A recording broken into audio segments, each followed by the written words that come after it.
Hey guys, we have a lot to talk about this week, but first I just want to apologize because I didn't post last week. There was actually an ice storm that rolled through the middle part of the country and I was in the direct path of it, so we actually lost power for a few days and I just wasn't able to record or, well, really do anything. I had to make some concessions in order to even heat my RV, so that's what it is, and I didn't post. I'm sorry. But this week we're going to go over the pros and cons of a bunch of different types of tiny homes, and we're going to figure out which one is right for you. Stay tuned.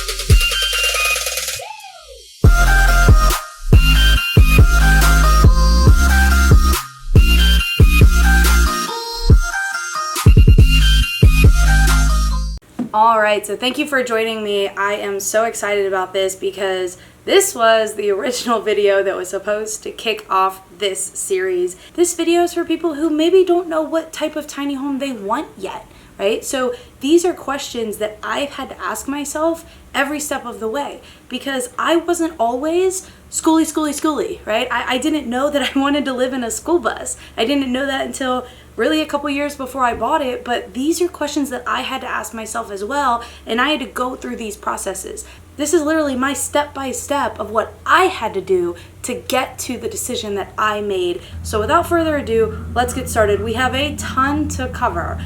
The first question you should ask yourself is which type of tiny home meets my needs? What type of structure is going to be best for you, your situation, and your family? That's what I really had to determine, and that's what you need to determine as well.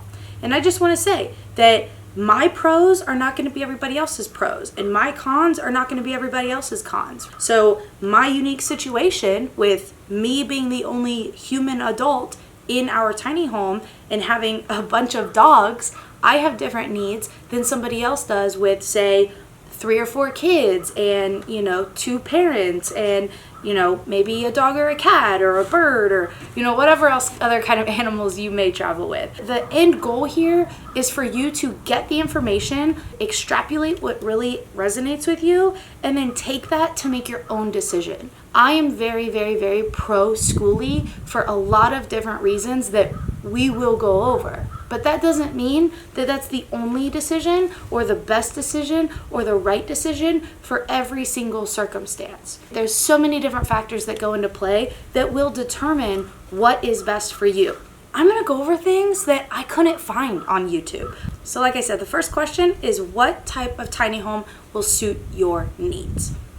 Now, if you Google tiny homes, you're going to come up with a lot of different options. So you've got things like A-frames, cob homes, earthship homes, houseboats, manufactured homes that you see rolling down the highway, modular homes, pod homes, pop-out campers, sailboats, shed homes, shipping container homes, small homes, treehouse homes, yurts, and so many more. The list goes on and on and on. But we are going to focus on the homes that are on the foundation of tires. So for my situation, I had to decide between a few different mobile homes. And those were an RV travel trailer, an RV fifth wheel, the original tiny home, a school bus, an RV motorhome, a shuttle bus, or a Sprinter van.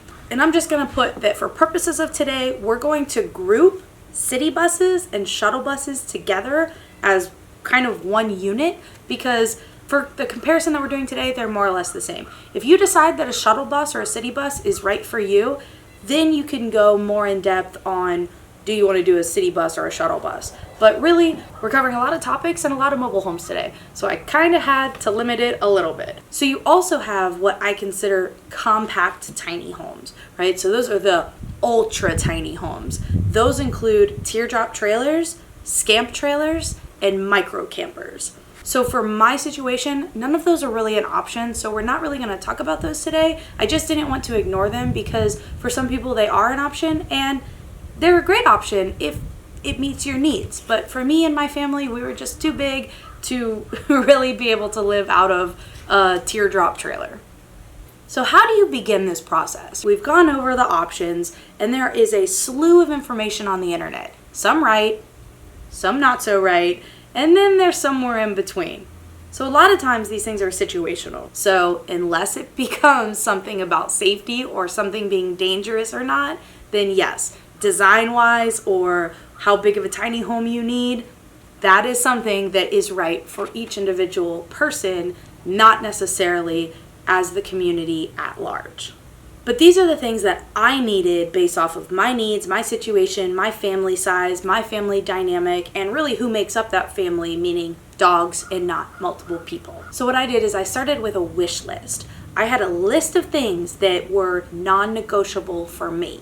I guess it's not so much a wish list as it is a must-have list. That's what you need to ask yourself. What are your must-haves for you, your family, and your situation? For me, I needed it to be fully customizable. There are various different storage options and layouts that I needed that I knew would be best for me and my family.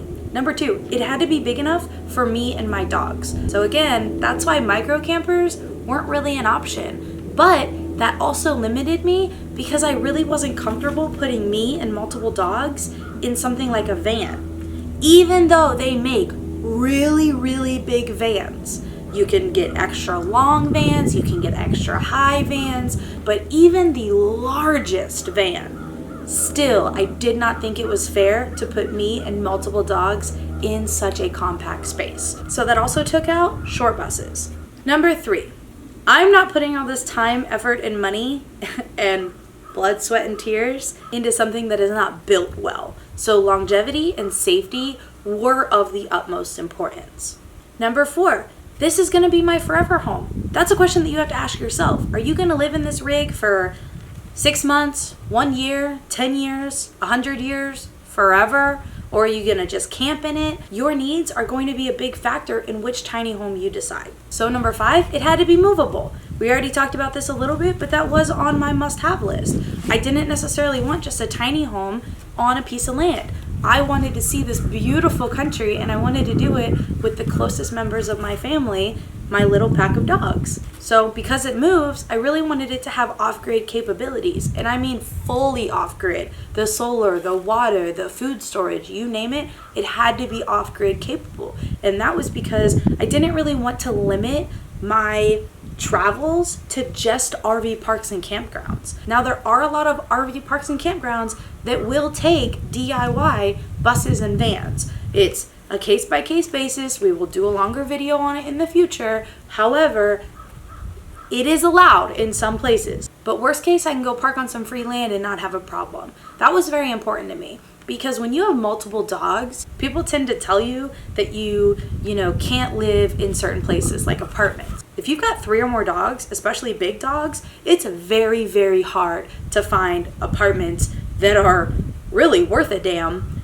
because they don't want all of those big dogs in an apartment. And I understand, but at the same time, it makes it hard for somebody like me to find housing. So I guess, don't like to be told what to do. So I did need something that I had the freedom to do what I wanted. So that was another aspect that leads me into my next point, which is I didn't want to have to stay in RV parks if I didn't have to. Now, I will have the ability to plug in, most likely 50 amp shore power. I will have that ability, but I don't have to. That's the point. And these lists were things that I made, honestly, a couple years ago. And every day since then, there have been new technologies, better technologies. Let me tell you something. 5 years ago when I started this process, yes, 5 years ago, lithium batteries were not a thing. I'm not saying they weren't in existence. I'm saying they weren't this big sales boom that there is now, right? They have absolutely exploded on the market. That wasn't a big deal back then. Like that wasn't a thing. Solar panels have gotten so much more efficient. They're smaller, they're more lightweight, they're better, they're more efficient, they're less expensive. I mean, this technology, guys, is constantly upgrading. And that's another thing that you need to think about. When you buy a rig, how much are you going to be able to upgrade the technology in it? Is it going to be easy? Is it going to be difficult? Are you going to have, access to the panels that you need? Think about these things as we go over these topics, because I can tell you from experience and from seeing other people's experience that you know, there's definitely a certain way to go if these are on your must-haves list. Another thing I didn't want is I didn't want a black tank. No way, no how, I did not want a black tank. Period. I have one now. I hate it. I hate it. I cannot tell you enough how much I hate it. For one, it only fills up in the dark or when it's raining. That's the only time that it's ever full, is when it's dark or raining. Two, it does smell. Okay, there are a lot of smells that come from that black tank, especially since I think I have a small leak. Three, I didn't want to worry about dumping it. There's a debate about dumping gray water. We'll also get into that later. I don't want to start a discussion about it now. You can dump gray water in some places, and then depending on what's in that gray water, whatever. Nowhere ever can you dump black water unless it's in the ocean. Yes, I found that out. I was actually very surprised about it. You can dump black water in the ocean. We'll get into that another time too, but it is a thing. You are allowed to do that. If you are far enough out, you are allowed to do that with no harm, no foul, not illegal. However, on land, let's stay on land, right? On land, you are not allowed to dump your black water anywhere except at a dump station or of the like, because it can get into waterways and there's all sorts of reasons. I didn't want to have to worry about it. I would rather use something like, a composting toilet, right? And be able to take out my poo with the trash. That is so much more appealing to me than a black tank. Also, a black tank, the reason they smell is because it's mixing the solids in the liquids. That's exactly what a composting toilet avoids. Again, I will have another video on the composting toilets and, versus all of the other options that you could possibly do for toilets on a later date. But for today, I didn't want a black tank. That was on my must-haves list. And the last thing, I did not want slide outs. So this is something that might not be as popular for a lot of people, because a lot of people that travel, I've noticed, they have families. And naturally, when you have slide outs, it can double your square footage. I've seen really big fifth wheels with 5 or 6 slide outs, and it really makes the space a lot bigger. Here's the problem for me why I didn't want slide outs. I didn't want them because it's more things to break.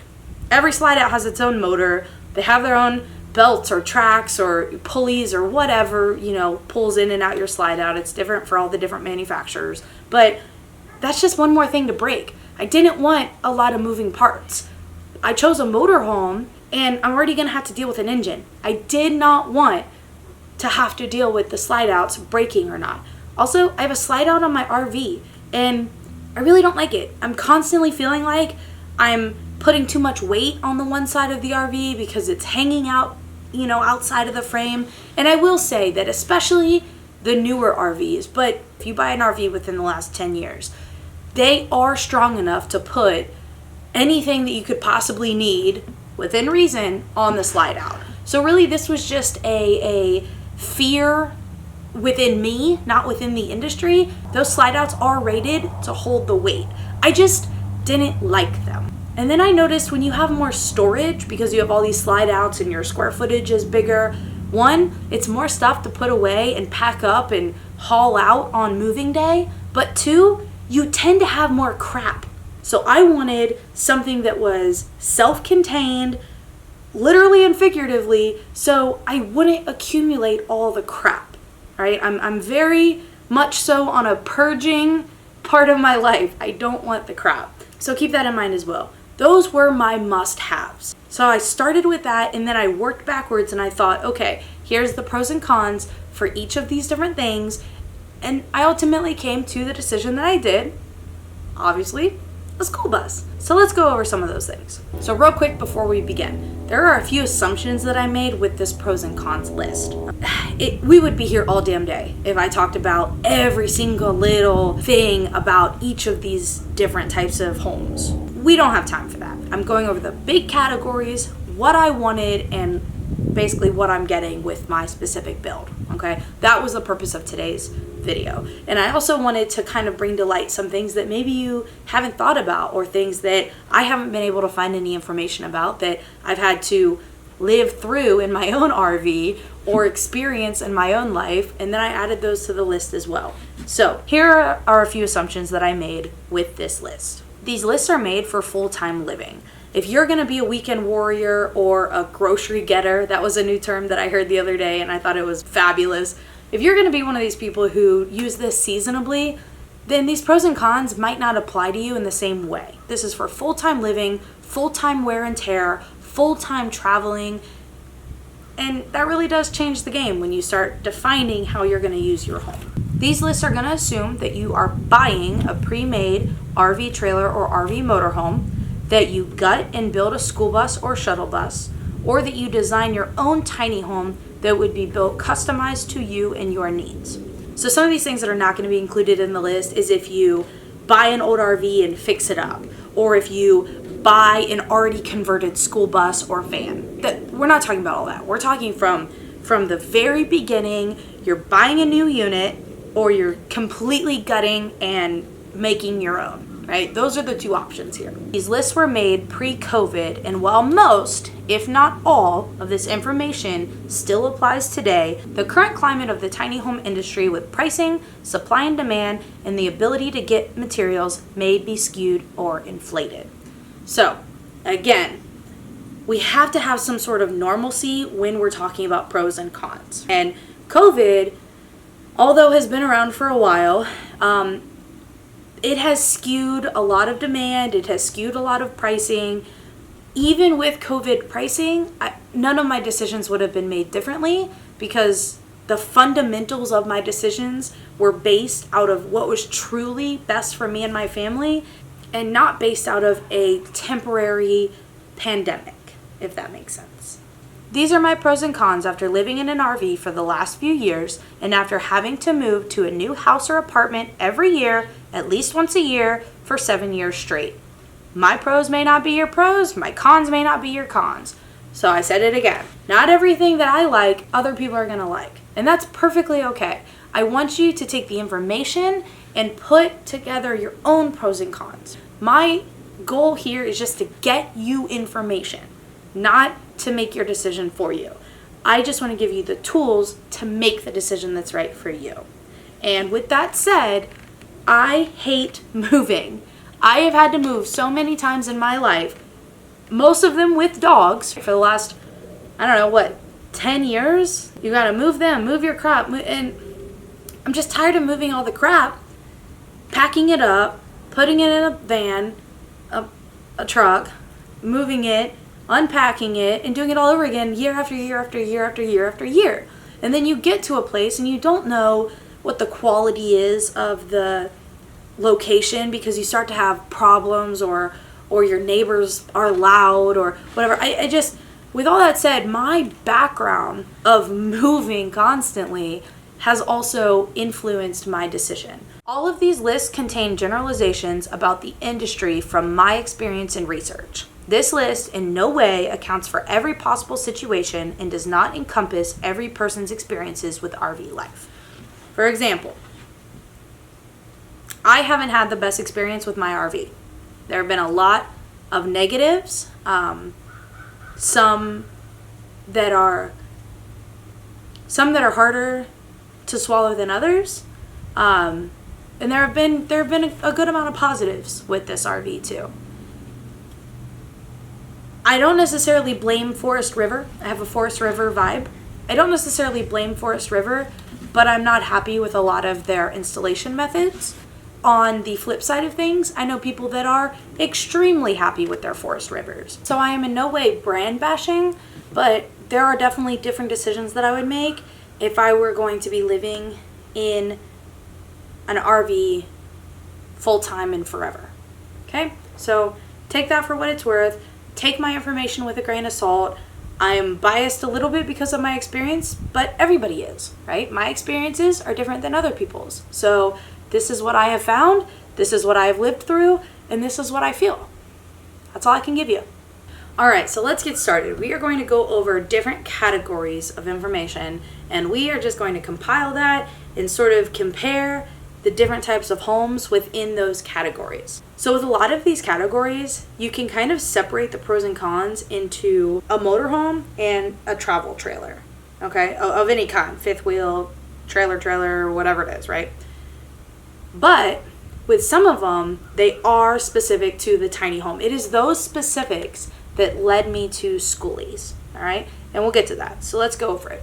The first category is purchase price / budget for build, okay? Anything with an engine generally costs more than if it doesn't have an engine. That is why I bought a travel trailer, because my first time living in an RV, I really didn't want to have the extra learning curve and the maintenance and the cost of buying the engine when I knew I wasn't going to be living in it forever. Anything with the word RV in it costs 3 times more than it would otherwise. An RV stove, an RV air conditioner. Nothing is inherently special about these RV things, they just cost more. If you want a travel trailer, a fifth wheel, or a tiny home, you are going to need a truck to pull it. If you don't already own one, or a big enough one, you're going to need to buy one in order to pull your rig. So just make sure that you factor that into your startup costs. You're either going to pay for an engine within the motorhome itself, or you're going to pay for a whole nother vehicle to tow your home. All right, the next category is fuel costs. Generally, you get less miles per gallon with a motorhome, but the difference between towing a motorhome and a significantly large fifth wheel or travel trailer is really the difference of about plus or minus 5 miles per gallon. So it's really not that big of a significant difference, in my opinion. I'm not traveling the country very fast and zipping in and out of states and across country, every week. So it really is not going to be that big of a deal in my situation. But if you do have to commute long distances, say to go to a work contract or something, that might be a factor. But really, it's so negligible that it's just something I wanted to mention, but it really shouldn't be your make or break. So there are gas options and there are diesel options. There are gas buses, there are diesel buses. There are gas cars, there are diesel cars. Which one do you need? So diesel engines will normally get better fuel economy because of the greater energy volume. But they're also better for moving bigger rigs. Think about semis. So the general difference between diesel and gas, when you're talking about a big rig like a motorhome or a semi, gas is going to get you a higher horsepower, which means that you're going to be able to travel faster and you're going to be able to get up to speed faster. However, the longevity of the engine and the weight that engine is having to push or pull is better if you're going to go with a diesel. Diesels are going to take longer to get up to speed. Think about you driving next to a semi. It takes a longer amount of time to get up to speed, but when you're talking about thousands of miles or hundreds of thousands of miles, diesels have a longer life. Fuel prices for diesels are higher, but they generally pay off over time. Now, I will say that if you're planning on just traveling within your state for a season or a summer, don't waste your money on a diesel engine. If that's the right rig for you, then by all means, but you could get away with a gas engine at that point. And if you're renting a motorhome, just rent one with gas as the fuel. It's fine. If you're going to live in this and you're going to live in it for a long term, remember how I said this was going to be my forever home? I'll be living in this for 10, 15 years. So with that said, the longevity and clocking all of those miles, it's going to be better that I pick diesel. All right, so the next category is maintenance and repairs. This category is going to include maintenance that you do yourself, but also shops and mechanics that will do routine service, or in the event that you break down and they have to fix it. There are a lot of maintenance items that you have to do when you live in a tiny home. The misconception that because you live tiny, there's less to care for is completely false, and I hate that misconception because it gets people in the industry and brings them to this community who don't know what they're getting into and end up leaving the community because it's a lot more than they thought. Arguably, a tiny home is a lot more work than a normal sticks and bricks home. Now, with that said, if you're worried about routine maintenance and things breaking, there are some things to consider. Anything with an engine is going to require more maintenance. It is a literal machine and it is going to need servicing, and inevitably something will break on it. Even with regular maintenance, a hose can still break loose, an O-ring can still spring a leak, and a belt can still snap. These things can still happen no matter how good you are about keeping up on your maintenance and your routine service. Another thing to consider is generators. Generators are engines too. No matter if you have a motorhome or a trailer, they are still machines and need to be maintained. They have to be cycled regularly, oiled, and purged of any condensation that might build up in the fuel tank. If you have a motorhome, you need to consider about having a tow vehicle. If you have a tow vehicle, you're gonna have another engine that you have to service. A motorhome and a tow car, that's 2 engines. If you have a generator, that adds another one, versus maybe a truck with only 1 engine and a travel trailer. Now, learning to do some maintenance is very important. I think that you should be able to service a lot of your home by yourself. And really, it could save you a lot of money if you do. With that said, I think you should definitely get a professional to teach you how to do something the right way. For example, I spent almost $500 on my first oil change on the bus. And that's only because my bus is enormous. It's got an enormous engine, and my engine holds 28 quarts of oil. 28 quarts of oil. I mean, that was really the main cost, is paying for the oil that I had to put back into the bus. So I will now be able to save a lot of money because now I know how to do an oil change on my bus. And with something as that significant as a cost being around $500, I'm absolutely going to do an oil change on my bus, and it's going to save me a few $100s. I still have to pay for the oil, of course, and I'm still going to have to dispose of it afterwards, but that's something that I will do myself. And something also to think about is how accessible is your engine. For example, I've got a dog-nosed bus, so I'm able to crawl up under that engine with relative ease. I'm not going to change the oil on my car, and I will never change the oil on my car. Until oil changes become so much so that it's just not worth it, I'm not going to do it. So there are some things that I will do maintenance-wise and some things that I won't. I will absolutely change the oil on my bus, but I'm not going to change the oil in my car. And honestly, I'm never going to change a tire. It's not because I can't. It's not because I don't know how. It's because I pay for roadside to help me in situations like that, right? So pick and choose, know how to maintain your rig, but it's okay to hire somebody else to do some of the maintenance for you. So pre-COVID, RV service centers were already a pain in the butt to deal with.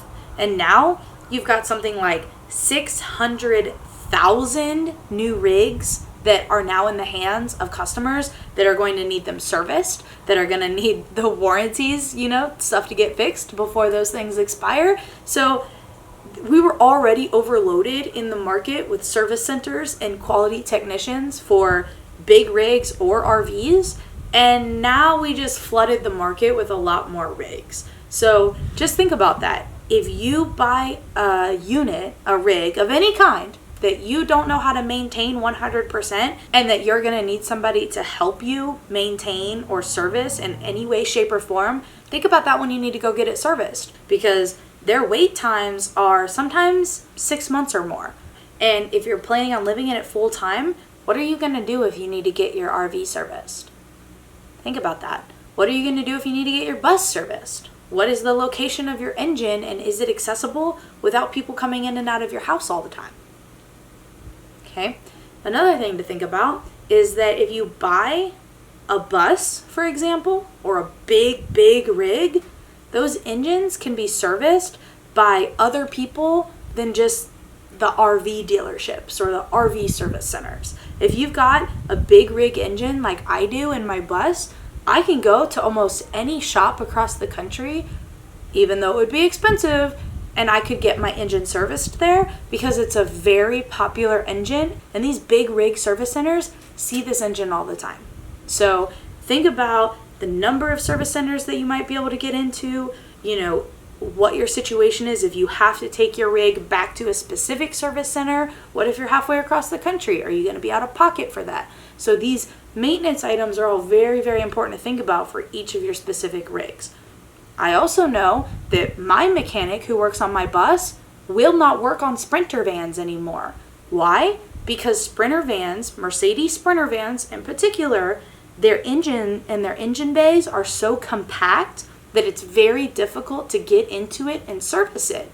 And people were getting upset when he had to take apart half the engine to get to the broken part and put it back together because they have to pay shop fees for that. And he was tired of people getting mad at him for fixing an engine when they bought an expensive engine that is expensive to fix and that is really small in the engine bay, and it's very difficult to get up into it and service it.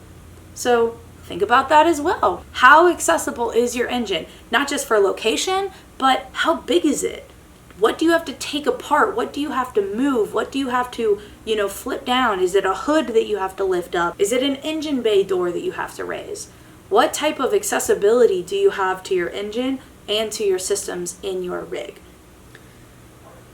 All right, the next category is insurance. I am so tired of seeing wrong information about insurance online. Hands freaking down. If you are to need Skoolie insurance, you are going to want to call State Farm.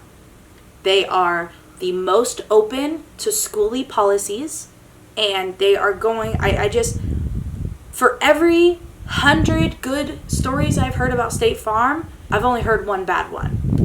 But all these other companies, the Allstates, the Progressive, the National General, at least as of posting this, they don't have in-depth specific Skoolie plans. They might have motorhome plans, but they don't have Skoolie plans. And you might get dinged for different things that you have. I've heard people getting dropped for having roof raises. I've heard people getting dropped for having wood stoves. I've heard people getting dropped for not having professionals do their work because they DIY'd some of it. So just know that every state, every jurisdiction is going to have different policies and procedures on what they're going to cover and what they're not going to cover. Also know that most insurance companies, each of the locations, are sort of run like franchises. So you can call one and get denied because that location doesn't want to cover XYZ, but if you call another one, you might just be able to get a really good policy. It sort of is up to their discretion on what they want to cover and the risk that they want to take with you. So don't get discouraged if you keep getting no's, just keep calling around. Another thing, do not lie to your insurance company. Okay? I know that they say they won't cover you if you have XYZ and you want XYZ in your bus, but do not lie. All right? Because if they find out that you are lying, they have grounds to not only drop you from the insurance altogether, but they have grounds to not pay out your claim. And when you are in a wreck or an accident and you need a claim paid out, it's going to be a problem if they drop you. I have had Allstate deny 2 of my claims on 2 separate cars when neither accident was my fault, but they didn't fight hard enough to say that it wasn't my fault. And instead of paying for my car when I had insurance to do so, they just up and decided, nah, we're just going to deny that you weren't at fault. So we'll just say you were at fault, and because you were at fault, we don't have to pay because you have liability. Okay? So just consider who you go with, do your research, and more often than not, Skoolies go with State Farm. Now, if you're getting an RV motorhome or an RV trailer, most of the time that insurance is through your car's insurance. Okay, so your car company will cover you towing your trailer. Okay, and then same thing with your RV motorhome. Call and see if they will cover the motorhome through the same insurance if you like the company. If not, do some research. But RVs are easier to cover than a Skoolie.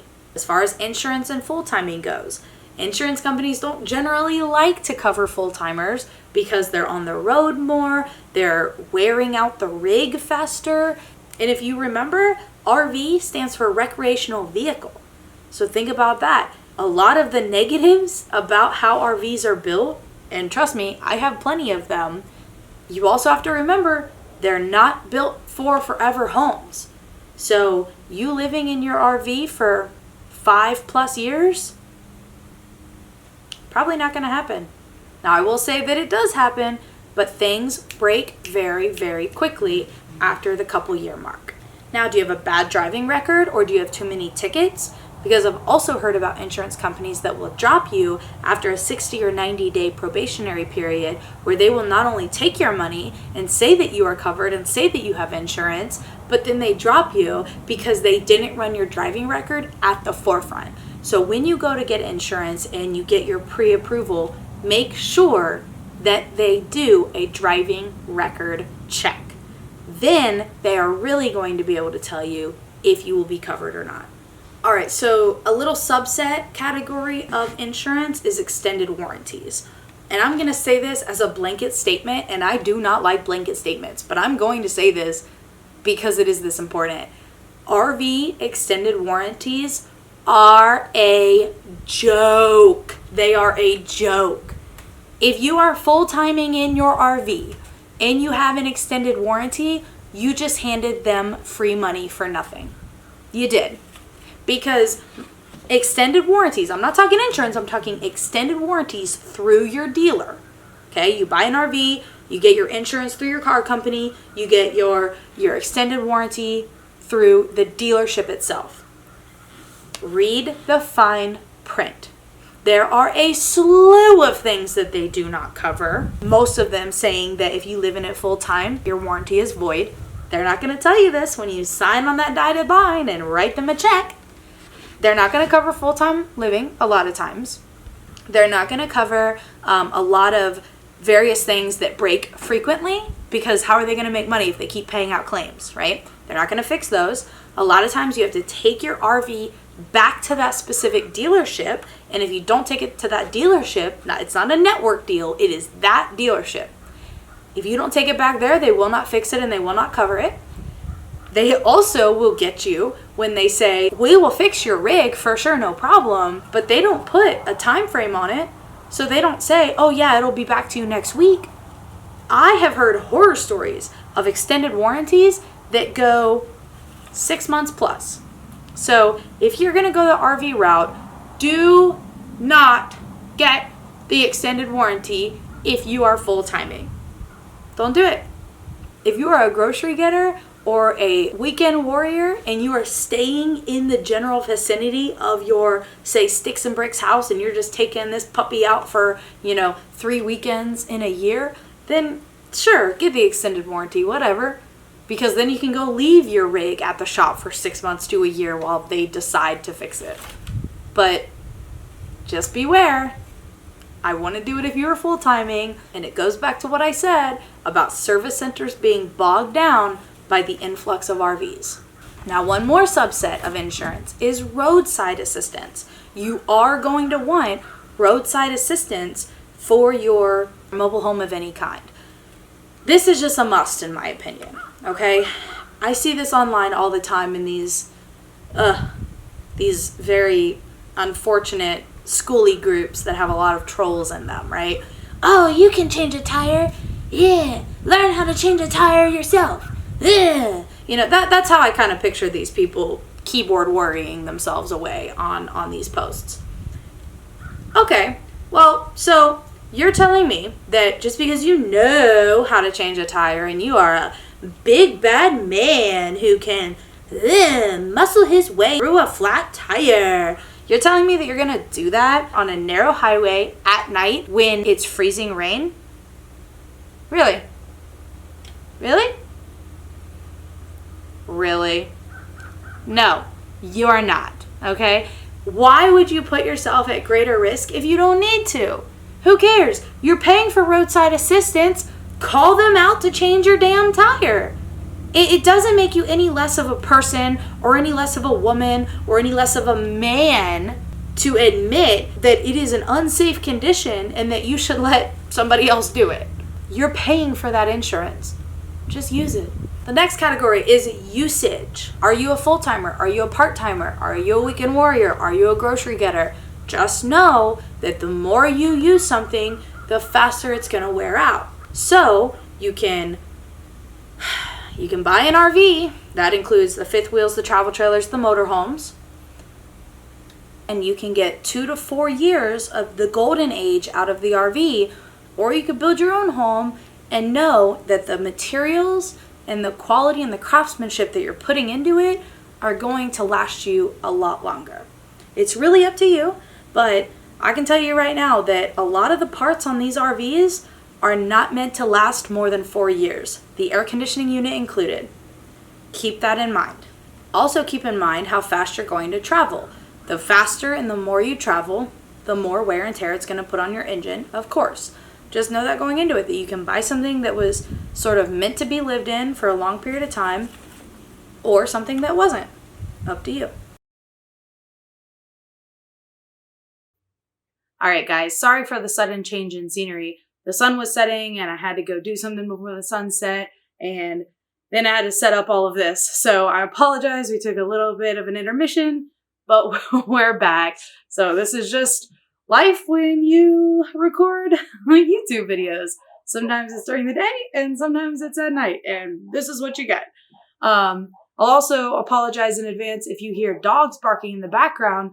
Those aren't my dogs, because I am very strict with my dogs. Those are other farm dogs that get to do whatever they want out here. You know, their owners don't exactly keep them on a short leash, literally or figuratively. So they bark, they hoot, they holler, they roam freely with no supervision. So it's a mess. So I apologize in advance if you hear that, because I can hear them and they're driving me nuts. But again, pros and cons of living on a farm. So it is peaceful most of the time until all of the neighborhood dogs decide that they need to have a symphony. So, quick intermission. I apologize about that. But we just spoke about usage, how you're going to use your rig, whatever rig you decide. And I will get into more of this later. But I will say that history shows that the RVs, and I say RV motorhomes and RV travel trailers, that way we don't get it confused with other motorhomes like a school bus or a van or other trailers. You have to understand that the usage of RVs, RV anything, motorhome, fifth wheel, travel trailer, they depreciate quickly, and that has nothing to do with price. They wear out very, very quickly. And there are a slew of things that happen to RVs over time. Again, another video is coming about that. So that's not the focus of today. I just want you guys to be aware of the decisions that you're making. If you are dead set on an RV for XYZ reasons and your situation and your budget fits that, more power to you. For me and my family, I'm here to tell you why we made the decisions that we made. So we just got done speaking about usage. We're going to move on to drivability. Now, this section is really focused on the driver's comfort, the driver's ability to maneuver the rig. We'll get to passengers in another section. So as far as a towable versus a motorhome, trailers are usually more comfortable for the driver because you're just sitting in a normal car. I see a lot of couples and the woman's always like, I can't drive, I can't. You can. It's actually not that difficult to tow a fifth wheel or a trailer. It's new, right? It's different.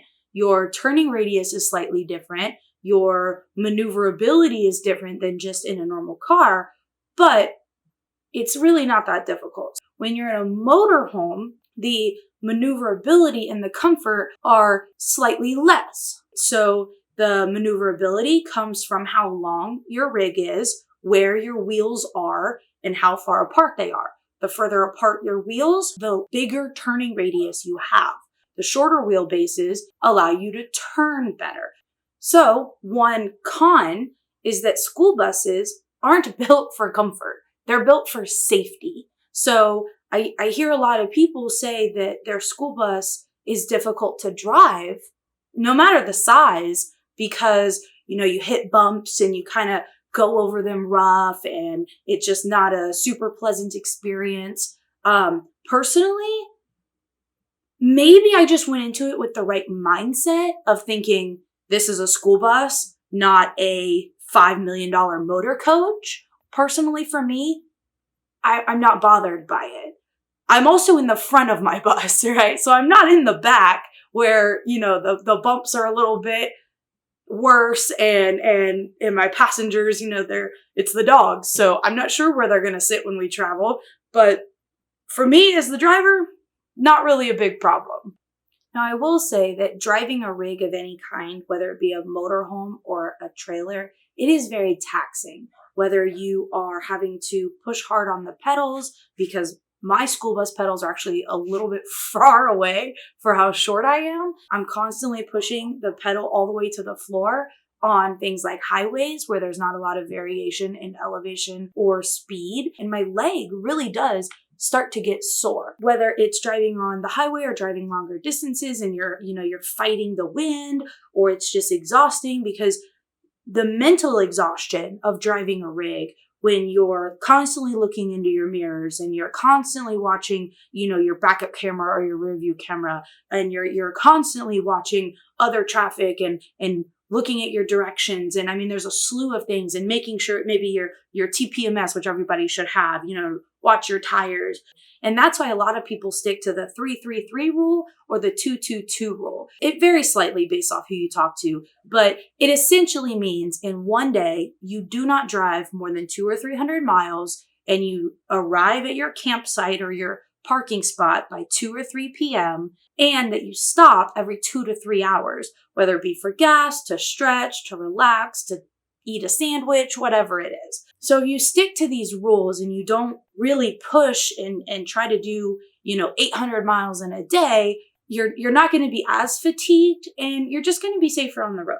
So now let's talk about comfort and safety with passengers. With a DIY anything, you're going to have to install seat belts if you need them. A, if they're required in your state, and some are, or B, if you've got young ones or kids of any kind really that you really want strapped in. So there's some mixed feelings on strapping kids in when you're traveling in a motorhome. I don't want to get into that discussion today. It's just something to think about. Do what's best for you and your family, and stay safe and follow the laws. So your passengers in a towable are obviously all in the car that's towing that rig. So they're going to be strapped in. Let's say it's a pickup truck.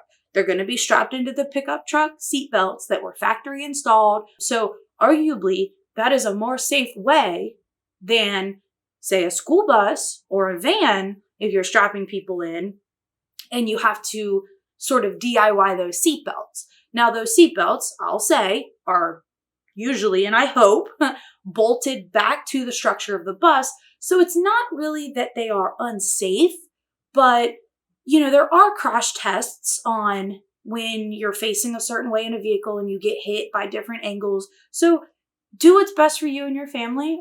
I do go over school bus safety in a later video, so be on the lookout for that. But for today's purposes, it's just something to keep in mind where your passengers will be sitting in a motorhome setting. If you've got, more than 2 and it's a van, well, you've got the 2 front seats and what's happening behind you.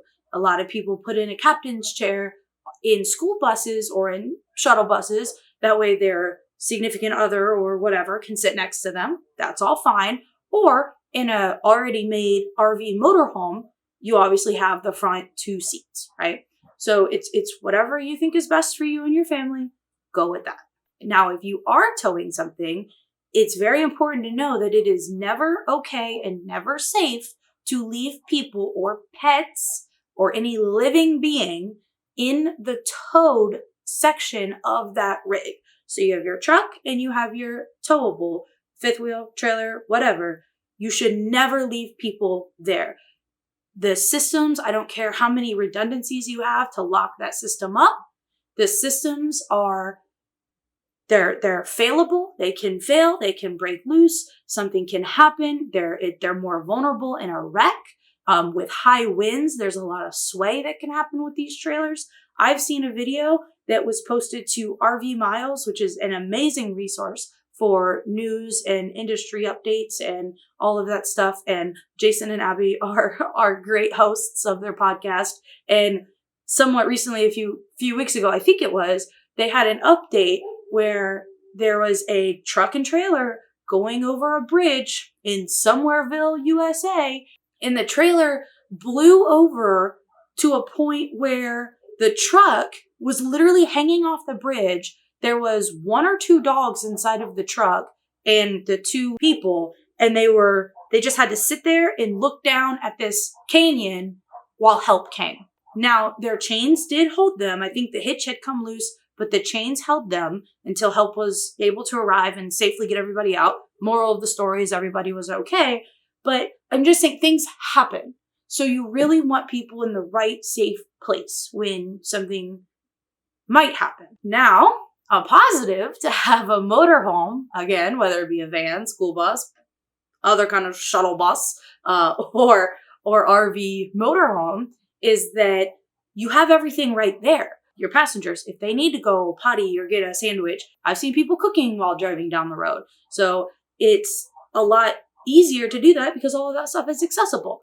All right, so now let's get into safety. Safety features across the board. And this one's a little bit controversial, but hands down, school buses are the safest vehicle in every single category of vehicles. Cars, buses, vans, trucks, big rigs, semis, you name it. They are hands down the most safe vehicles on the road. They have to go through a lot of safety checks that other vehicles simply don't have to go through.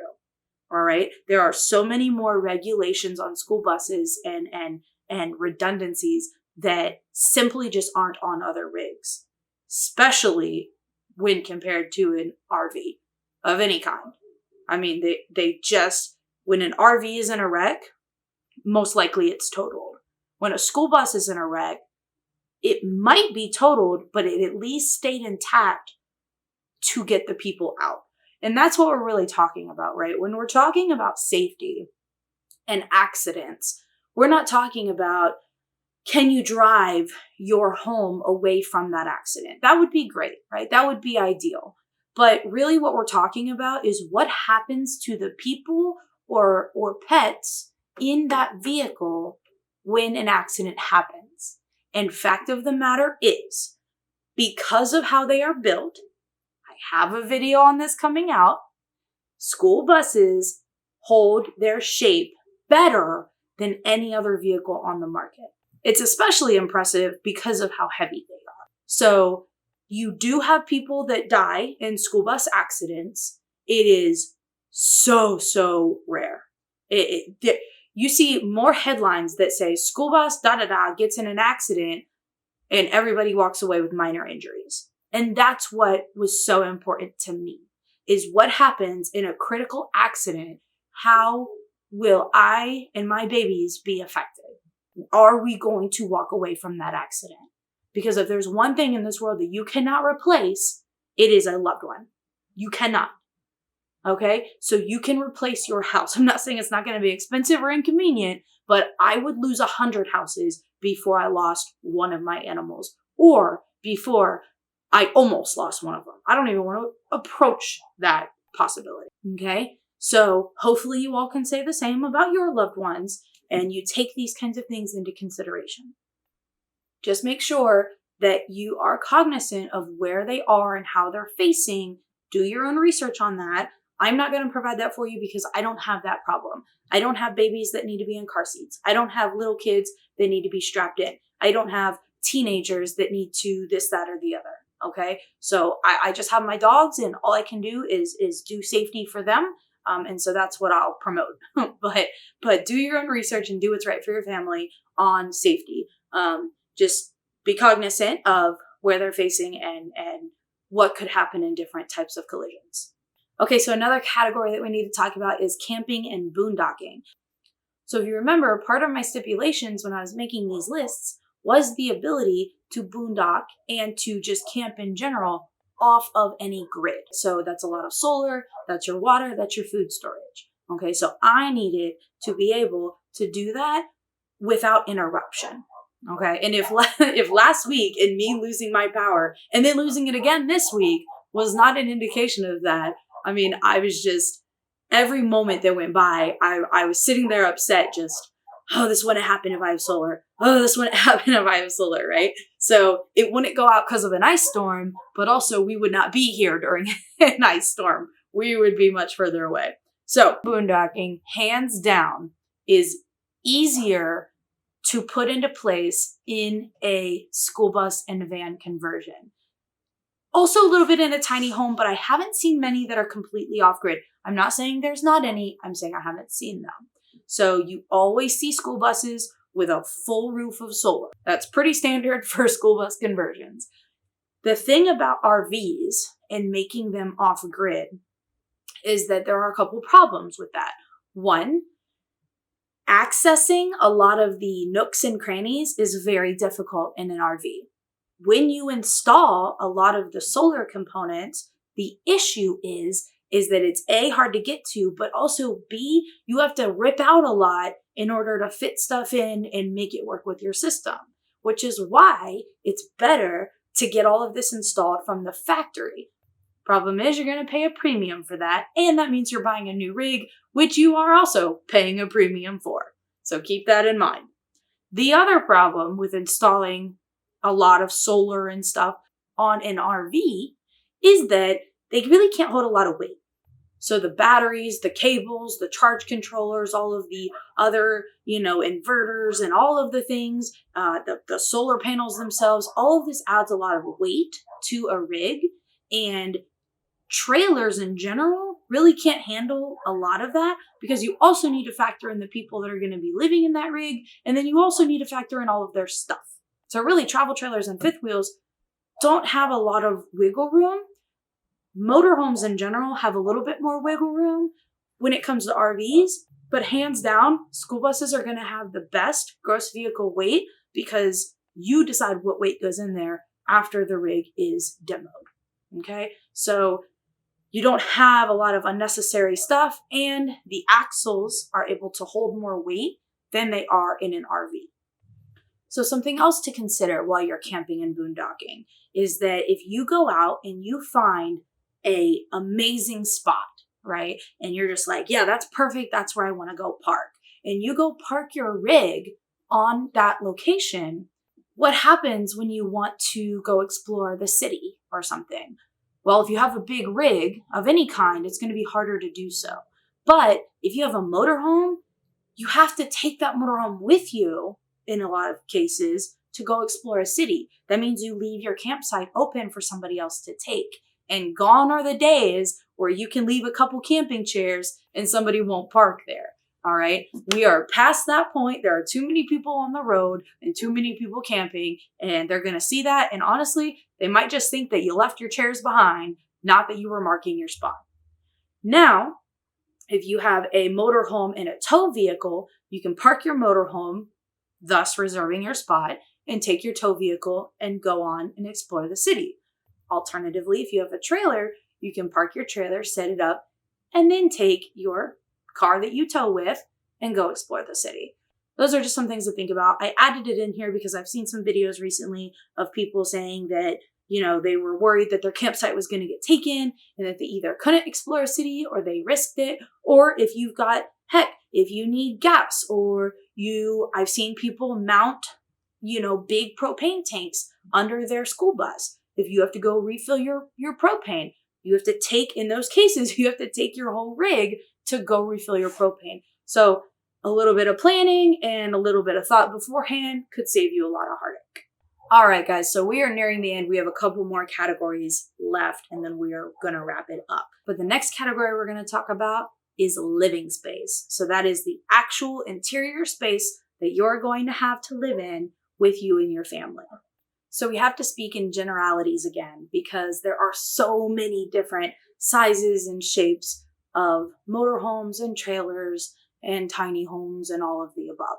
So generally speaking, fifth wheels are going to be your best option if you are very, very concerned about space, about the actual square footage in a floor plan. If you get a fifth wheel, especially the ones that they're making this year and last year, they're really starting to come up with some, dare I say it, creative ways to configure these floor plans. And I'm actually pretty impressed. So in these fifth wheels, you can have up to really 3 bedrooms, if you will. You can have your main master, and then up in the bunk areas, when you kind of go to the next level, like in the sort of tongue of the truck, in that fifth wheel gooseneck part, you can have another bunk, and then above the kitchen, another bunk. I've seen some where you have the master bedroom, a big bathroom, and then another bathroom somewhere in the rig. But then you have your kitchen and your living room, and then in between there's enough space for like another sort of game room. There's all sorts of really cool configurations, and fifth wheels in general are pretty damn big. Then you go adding the slide outs. I've seen 5 and 6 and maybe even 7 slide outs where it literally just, all of it expands, and you've got almost 3 times the amount of square footage than you did in the beginning.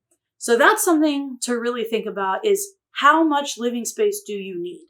So my travel trailer behind me, which you'll see next week when I do a tour video of it, this thing has one big slide out on the other side, and it's the booth and the couch. That's plenty of space for us. I really would like more space currently because I have a lot of stuff because I'm building a bus. But moving forward, if you remember what I said on my must-haves list, I didn't want any slide outs. So I don't really need that much space when it's all said and done. I am one person, okay? And I basically just have necessities, camera gear, and outdoor gear, and a bunch of dog stuff. That's really all I have, and that's all I want. So think about that when you go to choose your rig. Do you need slide outs? I have seen some school buses start to make some slide outs. They're costly. They take a lot of time. They're very tedious. I don't recommend it personally. The whole point of a school bus, aside from a few other pros, the whole point of a school bus really, for me, was safety. So if you really start really cutting up the structure and adding slide outs, you start to get into like some goofy territory. Personally, I've never seen a completed school bus with a slide out. I haven't seen it yet. I've seen all the structure of it as they're doing it, but I've never seen a completed one. So again, how much space do you have? How much space do you need? You know, how small can you go? What can you live with? What can you live without? These are all sorts of questions that you need to ask. I will say that a family with 2 parents and 6 kids, it's going to be a little bit more difficult to live in a school bus if you want to give everybody their own space, and if you don't want those spaces to be somebody living on the couch, and then you have to fold up the couch every day to make it into a couch, and then at night you make it into a bed, okay? Obviously, a family of 8 probably isn't going to do really well in a van. I don't even know how you make that work with 2 people, let alone 8 people. So these are things to think about. You do see a lot of families go the RV route, but you know what? I've seen quite a few families in school buses recently too. I've just seen more couples than families. Take it for what you will. Do what's best for you. Now, RV motorhomes obviously have their own slide outs. That's Class A and Class C. So that can also increase space. Just be cognizant of when those slide outs are in. If you ever have to stop somewhere at like a Walmart or a Cracker Barrel or on the side of the road or at a gas station or a park, and you want to just park for a couple minutes and grab a bite to eat or use the restroom or take a nap, whatever it is, and you don't put those slide outs out, make sure that you can still access everything that you need while those slide outs are in, because a lot of times it will cut off your access to certain parts of the rig when the slide outs are in. All right, timeline to move in. This one's obvious, right? If you're going to DIY your own rig and you have to demo it and you have to build it up, it's going to take a long time versus if you just go to an RV dealership and buy an RV. Now, caveat to that is COVID and lead times are a little long these days. But in normal circumstances, remember, we're talking normal circumstances, you would be able to just buy an RV. When you need to move in is really going to depend on your situation. I personally am taking my time with my build because I don't really need to be anywhere. I've got a homestead here. I've got safe housing here. I'm out in the middle of the country. I've got a okay rig that's holding together while we're converting the school bus. I don't need to be anywhere anytime soon.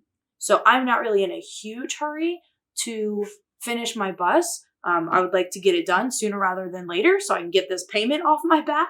But the gist of it is that I am building slowly and as quickly as I need to make sure that everything gets done right. and that I don't have to skip any steps to hurry, hurry, hurry. That might not be everybody's situation, okay? So look at your situation, analyze, your budget and what you want to do and all the other factors that we've talked about. But if you don't mind having a build that lasts 3 times longer than you think and costs twice as much, then a school bus or van might just be right for you. All right, the last topic is the GVWR. I touched on this a little bit ago, but the GVWR is the gross vehicle weight rating. That is everything included. What is the maximum amount of weight that your axles and your tires can hold? Okay, so that's going to be the rig itself. All right, so the school bus, the RV, the whatever, everything inside of it, all of the built-ins, all of the furniture, all of the everything, including all of your systems like your solar and your water and your, appliances. It's going to include all of your tanks while they are full. Okay. Chances are you're not going to have a full black tank and full water tanks and full gray tanks, right? So it's just one liquid is going to kind of move to the other as you use it, and then it goes down into the wastewater. So safely, you need to fill up your water tank, fill up your propane tank, fill up your gas tank, and any other tanks that you have for all of your different fuel sources. You need to have all of those filled. You need to have all the passengers in the rig, or at least know the weight of them, so you can factor that into your overall weight. And you need to have everybody's belongings in the rig. So all of that included, added together, should be less than the GVWR of your rig. I hear this all the time, usually from men on the Skoolie Facebook groups, and they say, your GVWR is 30,000 pounds, so you can have 30,000 pounds in your rig, so weight doesn't matter. That's how I picture them saying that. Because here's the deal. If your gross vehicle weight rating is 30,000 pounds, that doesn't mean that you should go up to that rating. That rating, for school buses in particular, is for that bus to hold all those kids and all of their crap for a short amount of time to travel safely down the road to get them to their destination, right? During a route, during a field trip, when you're building a school bus in particular, you are adding all of that weight pretty much permanently. So there's not very many people that completely gut their bus and start over. Okay. So you're adding the cabinets, you're adding your furniture, you're adding the appliances. A lot of that stuff never changes.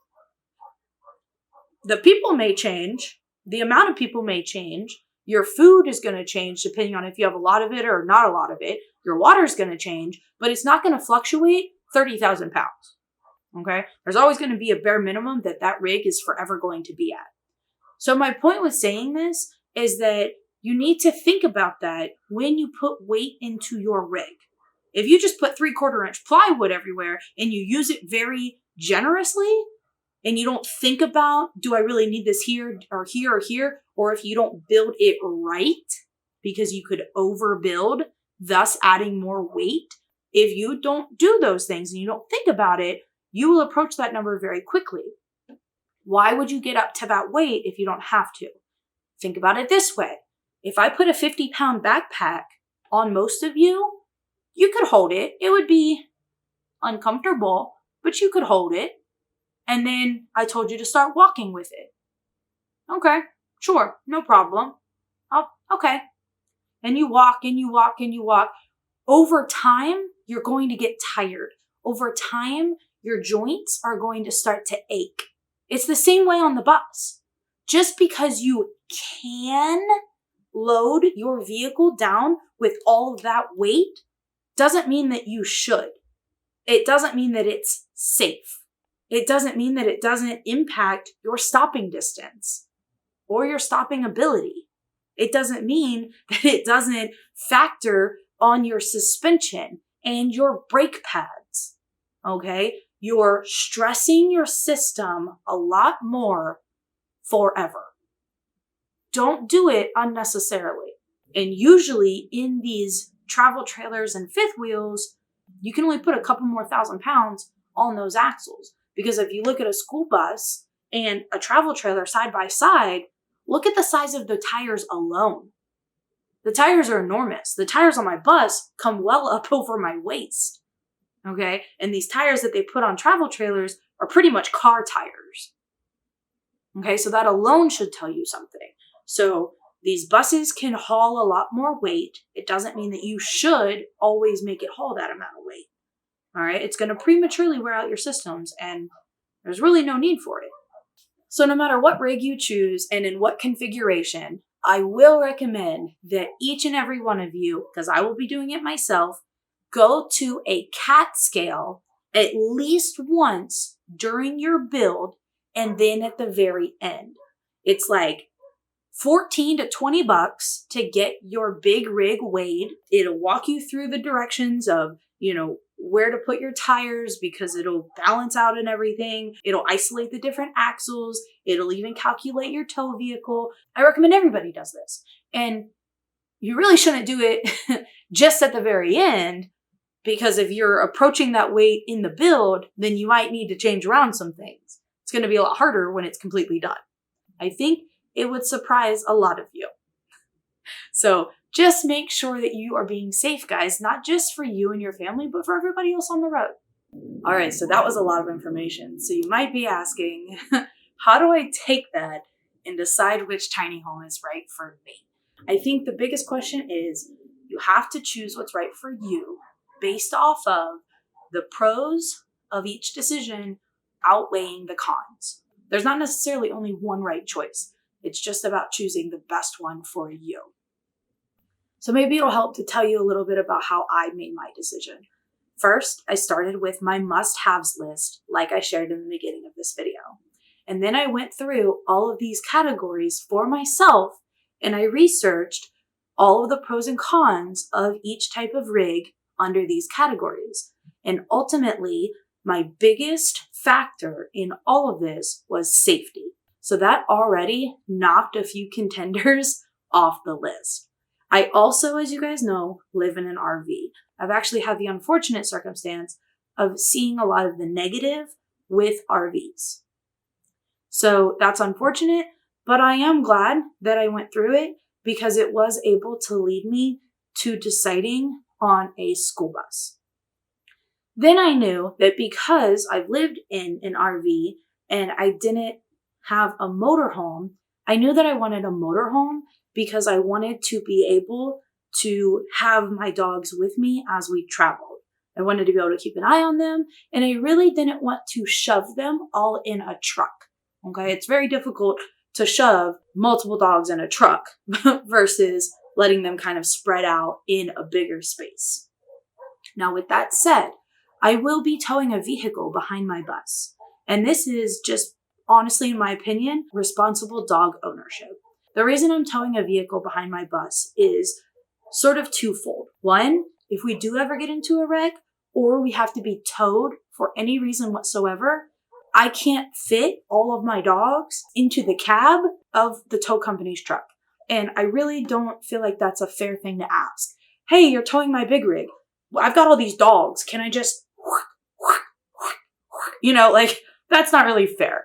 So I felt that it was responsible of me to have a vehicle that we could kind of bug out in for a while our rig is fixed. Now, I'm also going to be putting quite a bit of money into my tow vehicle. It's a Honda Element. It's beautiful. It runs very well. It's got just over 200,000 miles on it, so it's basically a brand new engine for a Honda. We can live in there temporarily if we need to. Also, I have a 40-foot bus, and a 40-foot bus cannot fit a lot of places around the country. So I wanted to be able to park my rig somewhere safe and take my dogs and go explore national parks and national forests and things like that we otherwise wouldn't be able to get into because we're just too damn big. Just be truly, truly honest with yourself on what you need and what you don't need. Really think about what is most important to you. Be honest about your budget and your timeline. Reference back to this video if you want, and just see what really is the best rig for my situation. I'm here to help you guys If you have any questions, write it down in the comments. I will respond. And that just brings us really to the end of today's video. So please, once again, like this video if it was of any value to you. Even if you just had it for the entertainment value, make sure you hit that like button. And please subscribe if you're not subscribed already. I'm up to almost 100 subscribers. That's amazing. I can't believe there are 100 of you that are at least halfway interested in listening to me talk a bunch. That is so great, and I'm so, so grateful. So let's just keep this community rolling. As a reminder, I do have my Facebook group, Sam the Skoolie and Friends. It is linked below. I already have people on there. I already have some content brewing. It is great. I'm really starting a very good, healthy community here with Sam the Skoolie, and I am so thankful that you are coming along for the journey. I really hope you got some value out of today's video. I worked really hard on it. It's something that I've been looking forward to doing for a long time. So stay tuned next week where we actually tour my RV inside and outside, and you get to see all of the things that I get to deal with on a daily basis. So stay tuned for that. It's coming out next week, pending us not losing power again. So thank you so much for watching. I appreciate it so, so much. If you need anything, I am here. I am here to help you, educate you, entertain you, whatever it is. Thank you so much. I appreciate it. Good night. Your scamp trailers and your micro campers. Nowhere ever.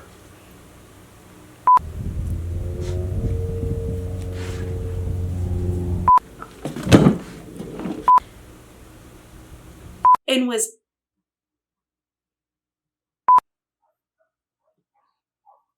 now, with that said, so please like this video if you got fuck it.